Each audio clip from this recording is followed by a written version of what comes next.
Bonjour à tous. Aujourd'hui, nous allons résoudre un exercice classique que l'on retrouve souvent dans les concours d'entrée aux grandes écoles d'ingénieurs comme l'ENSAM. Regardez bien cette fonction f de x, i qui s'affiche à l'écran, x au carré i sur x au carré plus i au carré plus xy. Notre objectif est d'étudier sa limite au point 0, 0. Pourquoi est-ce un défi? Parce qu'en remplaçant simplement x et i par 0, on tombe sur une forme indéterminée de type 0 sur 0. Pour lever cette indétermination, je vais vous montrer la méthode favorite des examinateurs, le passage en coordonnées polaires. Voici les formules que vous devez absolument maîtriser. X égale r cosinus θ et y égale r sinus θ. C'est le point de départ indispensable pour transformer un problème de deux variables en une étude beaucoup plus simple. Faisons un petit rappel pédagogique sur ce changement de variable. En coordonnées polaires, r représente la distance à l'origine, donc r est toujours supérieur ou égal à 0.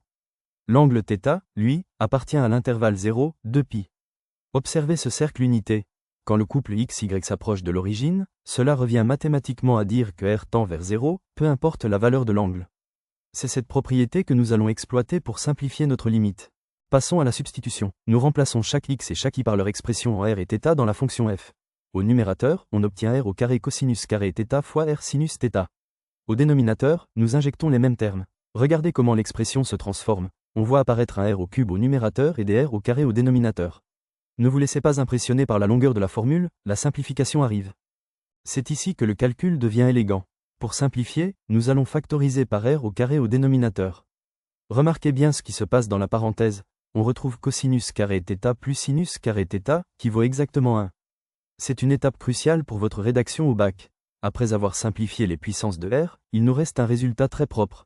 F de rθ égale r multiplié par le bloc trigonométrique cosinus carré θ sinus θ sur un plus cosinus θ sinus θ.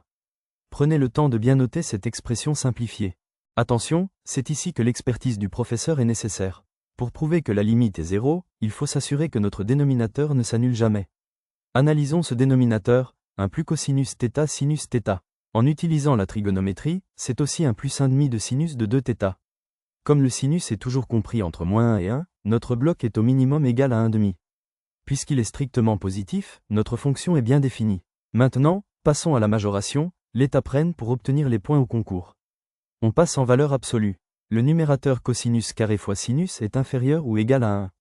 Le dénominateur étant au moins égal à 1,5, l'inverse est au plus égal à 2. On arrive à cette inégalité fondamentale, la valeur absolue de f est inférieure ou égale à 2r. Tu vois pourquoi c'est gagné? Puisque r tend vers 0, la limite de la valeur absolue est 0, et ce, quelle que soit la direction de θ. On dit que la limite est uniforme.